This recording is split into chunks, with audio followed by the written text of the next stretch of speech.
Hello बच्चों, आइए इस पर सवाल करते हैं। जो हमसे बोल रहा है कि जल के लिए मोलर हिमांक किस तरह का आपके पास ये दिया हुआ है। मतलब मोलर हिमांक मतलब आपके पास वो के एफ आपके पास क्वेश्चन गिवन है। यदि 1000 ग्राम जल में 342 ग्राम शर्करा घुली जाती तो विलयन का निम्न ताप पर जमेगा। मतलब विलयन किस ताप पर जमेगा वो आपको यहाँ पे बताना है।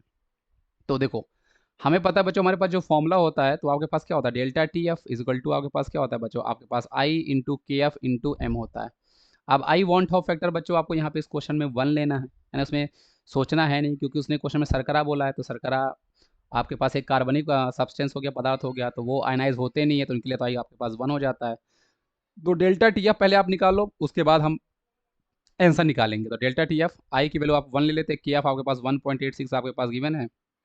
मोललता आप कैसे निकालोगे, तो ये आपको आई होप निकालना आता होगा। तो मोललता में हमारे पास वेट ऑफ सॉल्यूट जो कि 342 ग्राम दिया हुआ है, divide by molecular weight of solute, ये आपके पास शर्करा है बच्चों, इसका मोलकर वेट 342 ही आएगा। अब आपको करना क्या बच्चों, जैसे जब आप क्वेश्चंस लगाते हो, जो चीज़ें बार बार यूज़ होती हैं तो आप कोशिश करो उनको याद कर लो। जैसे ये याद हो जाएगा, सोचो आपको निकालने में जो अभी आपका टाइम हो खत्म होगा, 5 सेकंड 10 सेकंड वो आपका बचेगा ना, और उसको आप अगले क्वेश्चन के लिए यूज़ कर सकते हो। तो ये आपका 342 ही आपके पास होगा बच्चों।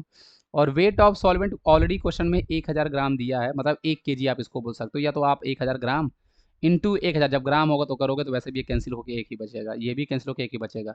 तो डेल्टा टी एफ आपके पास बच्चों हमारे पास यहाँ पे जो आया वो आपके पास 1.86 आया, लेकिन ये हिमांक में अवनमन है। हमें यहाँ पे विलियन का ताप बताना जिस पे जमेगा। अब डेल्टा टी एफ क्या होता है बच्चों, जो आपके पास विलायक होता है उसका जो भी आपका फ्रीजिंग पॉइंट होता है, माइनस आपके पास जो सोल्यूशन होता है उसका आपके पास जो फ्रीजिंग पॉइंट होता है, ये आपके पास होता है। अब क्योंकि उसने हमसे बोला है कि जल के लिए, तो मतलब विलायक आपका जल होगा उसका तो 0 डिग्री सेल्सियस ही होगा बच्चों। उसमें आप -1.86 करोगे तो आपके पास बच्चों हमारे पास जो सोल्यूशन का फ्रीजिंग पॉइंट होगा, जमाव बिंदु होगा, वो आपका निकल के आ जाएगा, जो कि -1.86 आएगा। अब इस क्वेश्चन की खास बात देखो बच्चों, यहाँ पे ऑप्शन में प्लस भी दिया हुआ है, ये भी दिया है। तो अगर जिन बच्चों का ये कॉन्सेप्ट क्लियर नहीं हुआ होगा तो वो जल्दीबाजी में 1.86 करके आ गएंगे और माइनस मार्किंग हो जाएगी। तो आपको क्वेश्चन को समझना है। देखो, उसने हमसे हिमांक में अवनमन पूछा है या विलियन किस ताप पर जमेगा ये पूछा है। दोनों के आंसर में थोड़ा बहुत अंतर आपके पास आता है बच्चों, तो इसका आपको ध्यान रखना है। Thank you.